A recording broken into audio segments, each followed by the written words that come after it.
मुलाकात एक आदमी सैम से होती है जो एक ट्रेन में सफ़र कर रहा होता है। उसकी ज़िंदगी बिल्कुल ठीक नहीं चल रही होती। हर मोड़ पर उसे किसी न किसी मुश्किल का सामना करना पड़ता है। हमें पता चलता है कि वो एक सुनसान रेगिस्तान जैसे शहर में जा रहा है जहाँ उसे एक नई नौकरी शुरू करनी है। ट्रेन में वो अकेला बैठकर खाना खा रहा होता है। इसी दौरान उसके सामने एक औरत आकर बैठती है जिसके साथ उसका बच्चा भी होता है। सैम उनके हालात देखकर अपना खाना उस औरत को दे देता है। जब सैम स्टेशन पर उतरता है तो वो देखता है कि पूरी जगह खाली होती है। हालांकि कंपनी ने कहा था कि रिक नाम का एक आदमी उसे लेने आएगा। सैम इधर उधर देखता है तब उसे एक कमरे में एक आदमी नजर आता है। सैम उससे बात करने की कोशिश करता है मगर वो आदमी उसे बिल्कुल नज़रअंदाज कर देता है। सैम उससे पूछता है कि बाथरूम कहाँ है तो वो आदमी सिर्फ इशारे से रास्ता बता देता है। सैम को उस पर बहुत ज़्यादा गुस्सा आता है लेकिन वो खामोश रहता है और वो वॉशरूम चला जाता है। जब वो फारग होकर बाहर आता है तो बाहर एक आदमी उसका आवाज़ आती है, जल्दी निकलो भाई, यहाँ पानी भी पैसों का है। असल में यही आदमी रिक होता है जो सैम को कंपनी तक पहुँचाने वाला होता है। सैम कहता है बस हो गया भाई, निकल रहा हूँ।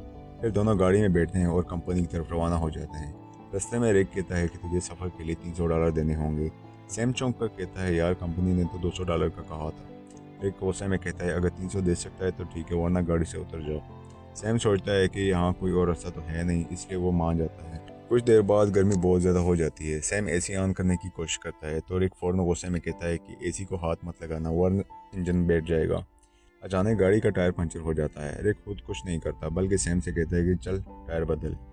मजबूरन सैम टायर बदलने लगता है। इसी दौरान वो देखता है कि एक कुत्ता दूसरे कुत्ते को मार रहा होता है। ये मंजर देखकर सैम बहुत ज़्यादा डर जाता है। रिक आता है और कहता है ओ भाई, काम क्यों रहा है, ये सब यहाँ होता रहता है। फिर रिक जख्मी कुत्ते को खुद मार देता है ताकि उसे मज़ीद तकलीफ ना हो। सैम बड़ी मुश्किल से टायर बदलता है। इसके बाद दोनों दोबारा गाड़ी में बैठ जाते हैं। रात को वो लोग फ्यूल भरने के लिए गाड़ी रोकते हैं और वहीं रात गुजारने का प्लान बनाते हैं। दोनों लकड़ी जमा करते हैं और आग जलाते हैं। रिक सैम से पूछता है कि तू इतनी दूर कंपनी क्यों जा रहा है। सैम कहता है यार, ज़िंदगी बहुत मुश्किल चल रही है। मैं चाहता हूँ कि किसी का मुहताज ना बनूँ और मुझे यकीन है कि इस कंपनी में मुझे अच्छी नौकरी मिल जाएगी। रिक कहता है कि तू एक अच्छा इंसान है लेकिन जिस जगह तू जा रहा है वहाँ सब खून चूस लेते हैं, सीधा बंदा वहाँ नहीं चल सकता। सैम कहता है चलो देखते हैं क्या होता है। अगले दिन सफ़र दोबारा शुरू हो जाता है। अब सैम गाड़ी चला रहा होता है और रिक सो जाता है। गर्मी ज़्यादा होने की वजह से सैम चुपके से एसी ऑन कर देता है। थोड़ी देर बाद इंजन बैठ जाता है। रिक जाग जाता है और सैम पर गुस्सा करता है, ओ भाई मैंने कहा था ना एसी को हाथ मत लगाना। वो गुस्से में गाड़ी से बाहर निकल जाता है। सैम भी उतरता है और रिक से माफ़ी मांगता है लेकिन रिक और ज़्यादा गुस्से में आ जाता है, चुप कर, तेरी आवाज़ भी ना सुनो। इसके बाद सैम पेशाब करने के लिए थोड़ा दूर जाता है। वहाँ उसे एक चमकता हुआ पत्थर दिखाई देता है। करीब जाकर गौर से देखता है तो पता चलता है ये तो खालिस सोना है। वो फ़ौरन रिक को बुलाता है, ओ इधर आ कहीं मैं ख्वाब तो नहीं देख रहा। रिक देख कर हैरान रह जाता है। वो लाइटर निकालता है, आग जलाकर चट्टान पर रखता है और कहता है कि अगर काला हुआ तो आम पत्थर वरना खालिस सोना। चट्टान वैसी की वैसी रहती है, यानी सोना कंफर्म हो जाता है। दोनों अपना सामान निकालते हैं और गड़ा खोदने लगते हैं लेकिन पूरी ताकत लगाने के बावजूद चट्टान हिलती भी नहीं। एक रस्सी की मदद से सोने को गाड़ी से बांध कर खींचने की कोशिश करता है मगर रस्सी टूट जाती है क्योंकि सोना बहुत ज़्यादा भारी होता है। सारा दिन खोदाई करते रहते हैं। सूरज डूबने लगता है और रिक कहता है जल्दी लकड़ी जमा करो, जंगली कुत्ते आसपास घूम रहे हैं, अगर आग जलाएंगे तो वो डर कर भाग जाएंगे। वो आग जलाते हैं, होशी से गाने बजाने और नाचने लग जाते हैं। रिक सैम को गले लगा कर कहता है कि तुझे मैं फुल एसी वाली गाड़ी दिलाऊंगा। रात को बैठ कर प्लान बनाते हैं। रिक कहते हैं कि ये सोने की चट्टान बहुत बड़ी है, महीनों भी खुदाई करें तब भी ये बाहर नहीं निकलेगी, इसलिए एक आदमी यहाँ रहेगा और दूसरा आदमी खुदाई की मशीन में जाएगा। सैम कहता है भाई तू जा, मैं चट्टान का ख्याल रखूंगा। रिक कहता है नहीं तू जा, ये रेगिस्तान है, तू ये सब बर्दाश्त नहीं कर पाएगा। सैम कहता है कोई बात नहीं, वैसे भी तू चोर है, हो सकता है सोना लेकर भाग जाए, तुझ पर मैं कैसे भरोसा करूँ। आर रिक मान जाता है वो जाएगा। अगले दिन वो राशन बांटते हैं। रिक सैम को सेटेलाइट फ़ोन देता है और कहता है कि उसे वापस आने में 5 दिन लग सकते हैं। रिक चला जाता है। सैम सोने पर मट्टी डाल देता है ताकि कोई उसे देख ना सके। वो एक छोटा सा टेंट भी लगा लेता है, रात के लिए लकड़ी जमा करता है, आग जलाता है, थोड़ा सा खाना खाता है और बाकी बचा लेता है। अचानक उसे जंगली कुत्तों की आवाज़ें सुनाई देती हैं। वो डर जाता है और चाकू हाथ में लेकर सो जाता है। अगली सुबह तेज धूप से आंख होती है, शदीद गर्मी, थकन और नींद की कमी होती है। खून बजता है मगर काल कट जाती है। वो सोने को देखकर ख्वाब देखने लग जाता है कि बड़ा घर खरीदेगा। बाद में वो एक तबाहशुदा जहाज़ को देखता है मगर सोने से नज़र हटने पर वो वहीं वापस आ जाता है। इसके बाद सैम कुछ देर आराम करने लगता है ताकि पानी की बचत हो सके और थकन कम हो जाए। अचानक बाहर से उसे ऐसी आवाज़ सुनाई देती है जैसे कोई सोने की चट्टान को चुराने की कोशिश कर रहा हो। सैम फ़ौरन बाहर निकलता है लेकिन वहाँ कुछ भी नहीं होता। चट्टान वैसी की वैसी अपनी जगह पर मौजूद होती है। वो दोबारा चट्टान के पास आकर बैठ जाता है। तब उसके जहन में एक ख्याल आता है कि उन्हें चट्टान से सोने का एक टुकड़ा काट लिया जाए। सैम एक पत्थर उठाता है और सोने की चट्टान पर जोर जोर से मारने लग जाता है। काफ़ी कोशिश के बाद वो सोने का एक बड़ा सा टुकड़ा तोड़ने में कामयाब हो जाता है और उस पर जमी हुई मिट्टी को साफ करता है और उसे अपने पास रख लेता है। इसी दौरान सैटेलाइट फ़ोन बजता है। रिक कॉल पर होता है। सैम कहता है, ओ भाई तुम कहाँ हो? सूरज ने मेरा हाल बुरा कर दिया है। रिक जवाब देता है कि यार इंजन खराब हो गया है, थोड़ा लेट हो जाऊँगा।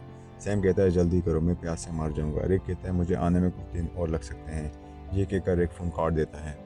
रात के वक्त सैम आग के सामने बैठता है कि अचानक चारों तरफ से जंगली कुत्तों की आवाज़ें आने लगती हैं। सैम को खौफ होने लगता है कि कहीं ये सब कुत्ते उसके साथ उस पर हमला ना कर दें। वो फ़ौरन एक जलती हुई लकड़ी उठाकर हाथ में पकड़ लेता है ताकि कुत्ते डर कर वहाँ से भाग जाएं।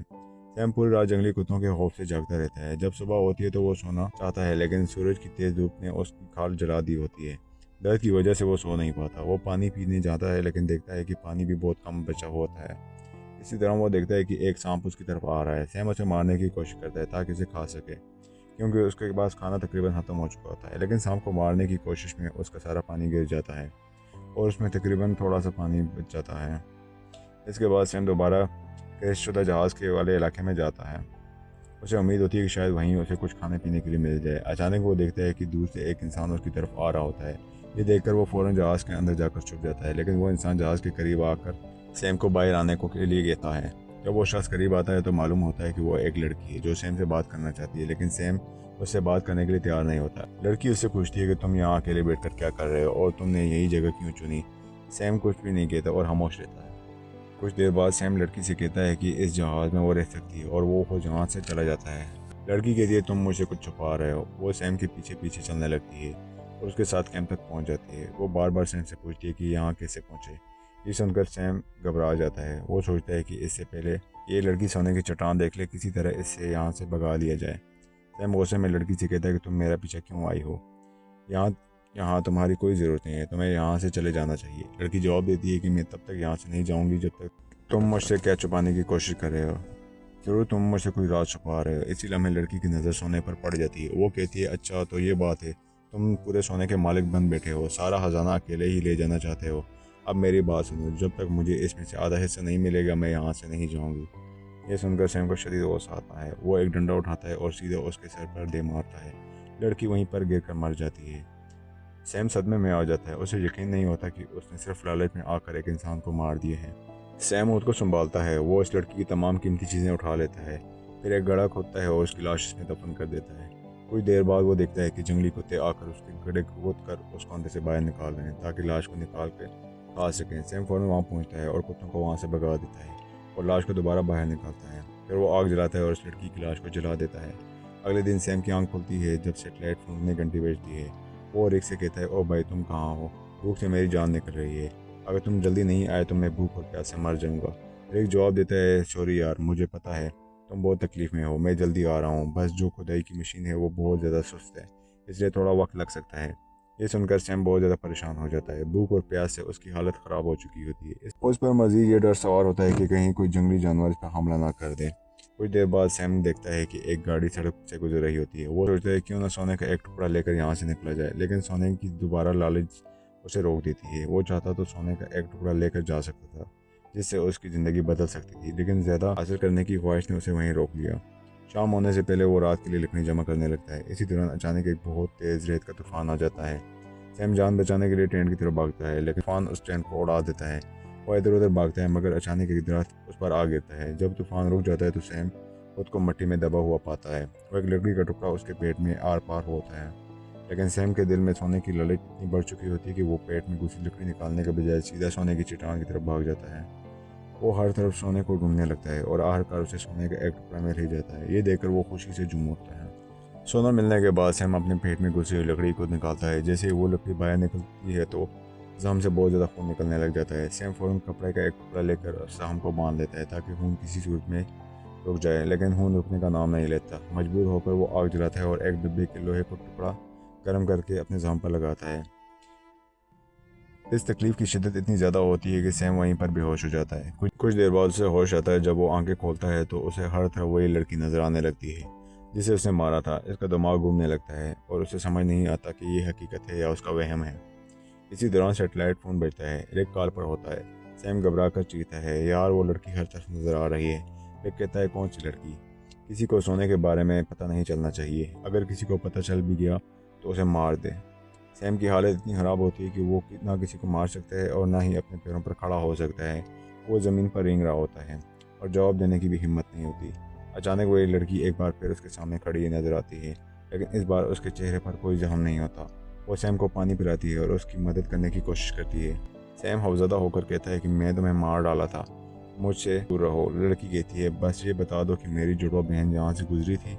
तब सैम को यकीन हो जाता है कि ये वहम नहीं बल्कि वाकई इस लड़की की जुड़वा बहन है जिसे उसने कत्ल किया था। सैम जवाब देता है, नहीं, मैंने किसी को नहीं देखा, तुम यहाँ से चली जाओ। ये सुनकर वो लड़की वहाँ से चली जाती है।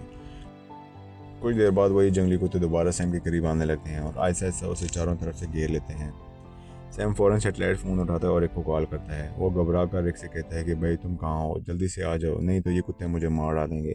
सैम रोने लगता है और रिक से मिन्नत करने लग जाता है, यार प्लीज़ जल्दी आ जाओ, मैं मरने वाला हूँ।